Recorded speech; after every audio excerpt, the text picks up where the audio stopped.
حامدا ومصليا ومسلما أما بعد فأعوذ بالله من الشيطان الرجيم بسم الله الرحمن الرحيم إنما يخشى الله من عباده العلماء صدق الله العظيم إن الله وملائكته يصلون على النبي يا أيها الذين آمنوا صلوا عليه وسلموا تسليما الصلاة والسلام عليك يا رسول الله وعلى آله وأصحابك يا حبيب الله الصلاة والسلام عليك يا نبي الله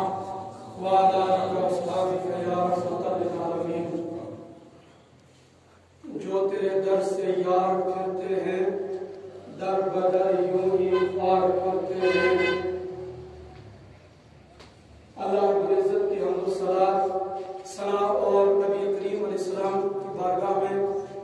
درود پاک کا نذرانہ پیش کرنے کے بعد معزز علماء کرام اور سامعین اور ناظرین چند لمحوں کے لیے آپ کے سامنے حاضر ہوا ہوں۔ حضرت علامہ مولانا محمد سلیمان صاحب جو میرے ہم نام ہیں، ان کے اظہار اسباب کے لیے محفل منعقد ہوئی ہے۔ آج ہم ان کے لیے بلندی درجات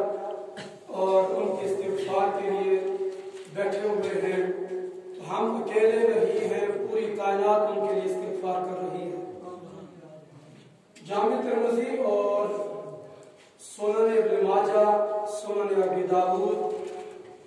اور سنن دارمی کے اندر حضرت کثیر بن قیس اور ترمذی کے اندر ہے قیس بن کثیر راوی ہیں، فرماتے ہیں کنت جالسا عند ابی الدرداء فی مسجد دمشق کی جامع مسجد کے اندر میں ابو الدرداء کے پاس بیٹھا ہوا تھا۔ اس جاءہ رجل، ان کے پاس ایک آدمی آیا، فقال یا ابا الدرداء انی جئتک من مدینہ رسول صلی اللہ علیہ وسلم حدیثا،